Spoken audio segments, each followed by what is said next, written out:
ನಾನೇ 2013-18 S C ಮಹದೇವಪ್ಪನವ್ರು PWD ಇದ್ದಾಗ ನಾನೇ ಸದನ ಸಮಿತಿನೂ ಕೂಡ ಮಾಡಿಸಿದ್ದು.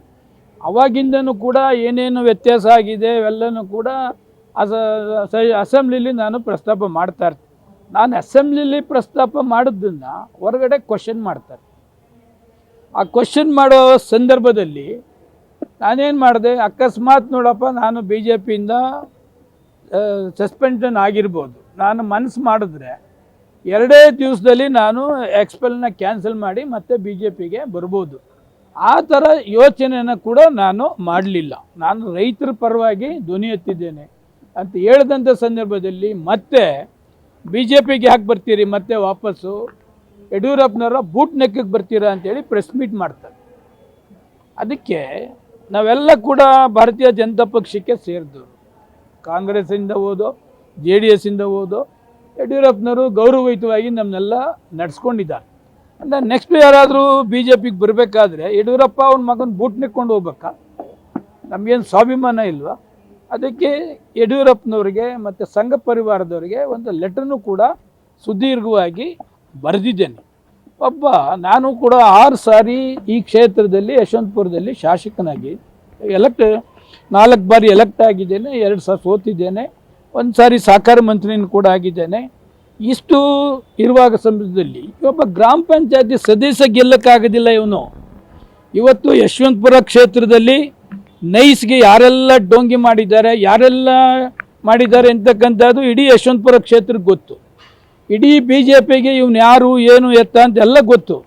ಆದರೆ ನನ್ನ ಸ್ವಾಭಿಮಾನವನ್ನು ಕೆಣಕ್ತಕ್ಕಂಥದ್ದು ಇದೆಯಲ್ಲ, ನಾನು ಯಾವತ್ತೂ ಸ್ವಾಭಿಮಾನ ಬಿಟ್ಟು ರಾಜಕಾರಣ ಮಾಡಲಿಲ್ಲ.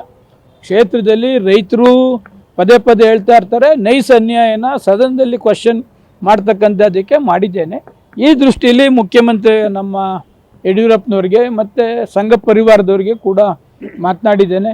ಕೆಲವು ಸಂಘದ ಪ್ರಮುಖರು ಕೂಡ ಮಾತನಾಡಿ ಇಲ್ಲ ಇದು ತಪ್ಪು, ಇದು ಸರಿ ಇಲ್ಲ, ಮಾನಹಾನಿ ಆಗ್ತಕ್ಕಂಥದ್ದನ್ನು ಹೇಳಿದ್ದಾರೆ. ಆ ದೃಷ್ಟಿ ಇಟ್ಕೊಂಡು ಅವರಿಗೆ ಒಂದು ಡೀಟೇಲ್ಸಾಗೆ ಲೆಟ್ರನ್ನ ಬರೆದಿದ್ದೇವೆ. ಸೆಂಟ್ರಲ್ಗೆ ಏನು ಬರೆದಿಲ್ಲ, ಯಡಿಯೂರಪ್ಪನವ್ರಿಗೆ ಅವ್ರ ಮಗನಿಗೆ ಆಮೇಲೆ ಸಂಘ ಪರಿವಾರದ ಯಾರು ಇನ್ಚಾರ್ಜ್ ಇರ್ತಾರೆ ಅವ್ರಿಗೆಲ್ಲ ಕೂಡ ಇದು ಹಾಕಿದ್ದೇನೆ. ಇದು ಎಷ್ಟರ ಮಟ್ಟಿಗೆ ಸರಿ? ನಾನು 3 ವರ್ಷ BJPಲಿ ಮಂತ್ರಿಯಾಗಿ ಕೆಲಸ ಮಾಡಿದ್ದೇನೆ. 3 ವರ್ಷದಲ್ಲಿ ಒಂದೇ ಒಂದು ಕಳಂಕ ಅಂತಕ್ಕಂಥದ್ದು ನಂದು ಯಾವುದೂ ಇಲ್ಲ. ಪ್ರಾಮಾಣಿಕವಾಗಿ BJPಗೆ ಬಂದಿದ್ದೇನೆ, BJPಲಿ ಸರ್ವ್ ಮಾಡಿದ್ದೇನೆ. ಇವನ್ ಯಡಿಯೂರಪ್ಪನವರು ನನಗೆ ಸಹಕಾರ ಕ್ಷೇತ್ರನೇ ಕೊಟ್ಟರು, ಮೈಸೂರು ಉಸ್ತುವಾರಿ ಕೊಟ್ಟರು, ಅತ್ಯಂತ ಗೌರವಯುತವಾಗಿ ನಡ್ಕೊಂಡಿದ್ದಾರೆ. ಯಾವತ್ತೂ ಕೂಡ ಅವರು ನನಗೆ ಅಗೌರವ ಮಾಡ್ತಕ್ಕಂಥದ್ದಲ್ಲಿ ವಿಜೇಂದ್ರ ಮಾಡ್ತಕ್ಕಂಥದ್ದು ಯಾವುದೂ ಇಲ್ಲ. ಅವ್ರ ಹೆಸರು ಹೇಳ್ಕೊಂಡು ನನ್ನನ್ನೇ ಈ ಮಟ್ಟಕ್ಕೆ ಮಾತಾಡಿದ್ರೆ ನಾನೇನು ಹಂಗಾರೆ 6 ಸಾರಿ ಗೆದ್ದುದೇನು ಇದೇ ಇಲ್ವಾ? ನನ್ನ ಕ್ಷೇತ್ರ ಆಯಿತು, ನಾನು ಆಯಿತು, ಕೆಲಸ ಮಾಡ್ತಾಯಿದ್ದೀನಿ. ಬೇರೆ ಅದ್ಬಿಟ್ಟು ನಾನು ಯಾವುದು ಅನ್ನೆಸರಿ ರಾಜಕಾರಣ ಮಾಡ್ತಕ್ಕಂಥದ್ದು ಮತ್ತೊಂದು ಯಾವುದು ಕೂಡ ಮಾಡ್ತಾ ಇಲ್ಲ. ಮನಸ್ಸಿಗೆ ಇಲ್ಲ, ಸ್ಪೀಕರ್ ಅವ್ರಿಗೆ ಕೊಟ್ಟಿದ್ದೇನೆ, ಹಕ್ಕುಚ್ಯುತಿ ಕೊಟ್ಟಿದ್ದೇನೆ, ಅಡ್ವೊಕೇಟ್ಗೂ ಕೂಡ ಮಾತಾಡ್ತಾ ಇದ್ದೇನೆ. ಒಂದು 2-3 ಸಲ ಮಾಡೋಣ, ಚರ್ಚೆ ಮಾಡೋಣ ಅಂತಕ್ಕಂಥದ್ದು ಹೇಳಿದ್ದಾರೆ. ಕಾನೂನು ಏನೇನು ಇರ್ತದೆ ಇವರೆಲ್ಲ ಯಡಿಯೂರಪ್ಪನವರು ಅವ್ರು ಏನು ಹೇಳ್ತಾರೆ ಮತ್ತೆ ಕೇಳ್ತೀನಿ. ಅವ್ರನ್ನ ಪರ್ಸನಲ್ಗೂ ಕೂಡ ಭೇಟಿ ಮಾಡಿ ಇದೆಲ್ಲ ಮಾಡ್ತಕ್ಕಂಥದ್ದು ಸರಿ ಇಲ್ಲ ಅಂತಕ್ಕಂಥದ್ದನ್ನು ಹೇಳ್ತಕ್ಕಂಥದ್ದು ಮಾಡ್ತಾರೆ.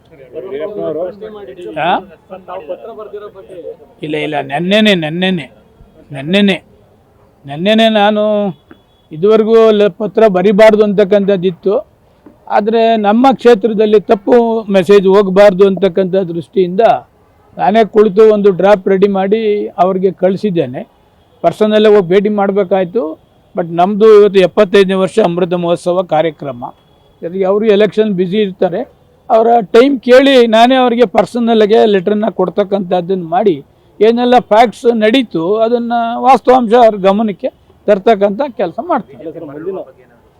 ಆ ಥರ ಚಿಂತನೆಯನ್ನು ಮಾಡಲಿಲ್ಲ. ಈಗ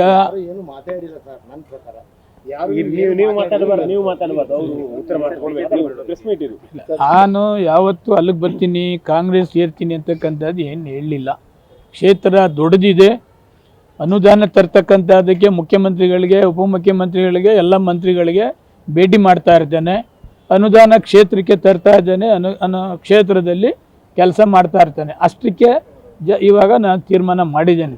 2028ಕ್ಕೆ ಏನು ದೇವರು ಬುದ್ಧಿ ಕೊಡ್ತಾನೆ ಅದ್ರ ಪ್ರಕಾರ ಮಾಡ್ತಾನೆ. ಯಡಿಯೂರಪ್ಪನವರ ಮುಂದಿನ ಅಭ್ಯರ್ಥಿ ಯಶವಂತಪುರಕ್ಕೆ ಅವರೇ ಅಂತ ಹೇಳಿದ್ದಾರೆ. ಅವ್ರನ್ನ ಭೇಟಿ ಮಾಡ್ತೀನಿ ಅಂತ ಹೇಳ್ತೀರಿ? ಅಲ್ಲ, ಭೇಟಿ ಮಾಡಿ BJPಗೆ ಬರ್ತೀನಿ ಅಂತೇಳಿ ಯಡಿಯೂರಪ್ಪನವ್ರು ಕೇಳೋ ಅವಶ್ಯಕತೆ ನನಗಿಲ್ಲ. ನಾನು ಲೆಟ್ರ್ ಬರೆದಿದ್ದೇನೆ. ಪೋಸ್ಟ್ ಮಾಡೋದ್ ಬದಲು ಡೈರೆಕ್ಟಾಗಿ ಅವ್ರಿಗೆ ಕೊಟ್ಟು ಏನೆಲ್ಲ ಹೇಳ್ಬೇಕಲ್ಲ. ಇನ್ನಲ್ಲೇ ಈಗ ನಿಮ್ಗೆ ಯಾವ ಥರ ಹೇಳಿದೆ ಅವ್ರಿಗೆ ಹೇಳ್ಬೇಕಲ್ಲ, ಅದನ್ನು ಅವ್ರಿಗೆ ಹೇಳ್ತೀನಿ. ಅವ್ರು ರೆಸ್ಪಾನ್ಸ್ ಮಾಡ್ತಾರೋ ಬಿಡ್ತಾರೋ ಗೊತ್ತಿಲ್ಲ. ನನ್ನ ಮನಸ್ಸಲ್ಲಿ ನೋವಿರ್ತದೆ, ಅದನ್ನು ಅವ್ರಿಗೆ ಹೇಳ್ತಕ್ಕಂಥ ಕೆಲಸ ಪ್ರಾಮಾಣಿಕವಾಗಿ ಮಾಡ್ತೇನೆ. Thank you. ನಮಸ್ಕಾರ ಎಲ್ಲರಿಗೂ.